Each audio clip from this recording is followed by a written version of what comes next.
Hello friends, नमस्कार। स्वागत है आप सभी का मेरे इस चैनल पे जिसमें हम बात करते हैं कथाओं के बारे में। आज हम बात करेंगे एकादशी के बारे में, पुत्रदा एकादशी के बारे में। तो सबसे पहले तो बोलेंगे राधे राधे। चलिए आज का वीडियो स्टार्ट करते हैं। पौष पुत्रदा एकादशी। हिंदू पंचांग के अनुसार हिंदू धर्म में कुल 24 एकादशियाँ आती हैं। बता दें कि हिंदू पंचांग की 11वीं तिथि को एकादशी आती है। यह तिथि एक महीने में 2 बार आती है, एक पूर्णिमा के बाद और एक अमावस्या के बाद। इन्हीं में से एक पुत्रदा एकादशी है। यह एकादशी पौष माह की शुक्ल पक्ष की एकादशी तिथि को आती है। हिंदू धर्म में पौष पुत्रदा एकादशी की मान्यता बहुत ज़्यादा है। इस वर्ष पुत्रदा एकादशी 24 जनवरी को है। मान्यता है कि जो भी इस व्रत को करता है उसे संतान की प्राप्ति होती है। आइए जानते हैं पुत्रदा एकादशी की मुहूर्त और इसकी पूजा विधि और इसकी कथा के बारे में। पुत्रदा एकादशी का शुभ मुहूर्त है जनवरी 23 को। ये प्रारंभ होगा 23 जनवरी शनिवार को रात 8:56 से और समाप्त होगा 24 जनवरी रविवार रात 10:57 तक।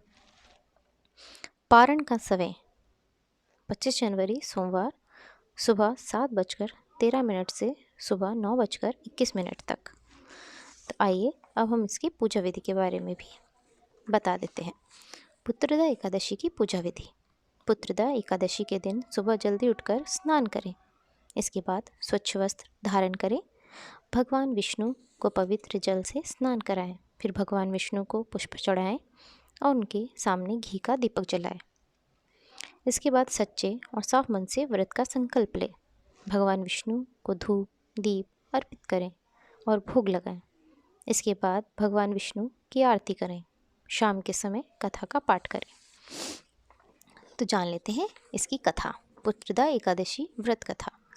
धार्मिक कथाओं के अनुसार भद्रवती राज्य में सुकेतुमान नाम का राजा राज किया करता था। राजा की पत्नी का नाम शैव्या था। दोनों की कोई संतान नहीं थी। इस वजह से राजा और रानी उदास रहा करते थे। एक दिन सुकेतुमान सब कुछ त्याग कर जंगल में चला गया। वहाँ राजा ने एक तालाब के किनारे बैठकर मृत्यु के बारे में सोचने लगे। वहाँ पर ऋषि मुनियों के आश्रम बने हुए थे। राजा आश्रम में गया और उसे देखकर ऋषि मुनि प्रसन्न हो गए। उन्होंने राजा से उनकी इच्छा पूछी। राजा ने ऋषि मुनि को बताया कि कोई संतान न होने की वजह से वे चिंतित रहते हैं। राजा की बात सुनकर ऋषि मुनि राजा को पुत्रदा एकादशी पर व्रत रहने के लिए कहा। ऋषि मुनि की बात को मानकर राजा ने विधि विधान से पुत्रदा एकादशी का व्रत रखा और द्वादशी को पारण किया। इसके कुछ समय पश्चात ही रानी ने गर्भ धारण किया और 9 महीने बाद राजा और रानी को एक पुत्र की प्राप्ति हुई। तो जिस प्रकार राजा और रानी को संतान की प्राप्ति हुई, वैसे ही सभी भक्तजनों को जो ये व्रत करते हैं उनको अपनी मनोकामनाएं, उनकी सारी की सारी मनोकामनाएं पूर्ण हो। जिनको संतान नहीं है उनको संतान हो। सभी मनोकामनाएं, सभी इच्छाएं सबकी पूर्ण हो। सबको शांति मिले, शक्ति मिले। तो इसी के साथ आज की कथा और आज का ये वीडियो यहीं समाप्त करते हैं। मिलेंगे अगले वीडियो में। नमस्कार। और प्लीज़ प्लीज़ प्लीज़ मेरे चैनल को लाइक कीजिए, सब्सक्राइब कीजिए, शेयर कीजिए। तब तक के लिए नमस्कार। राधे राधे।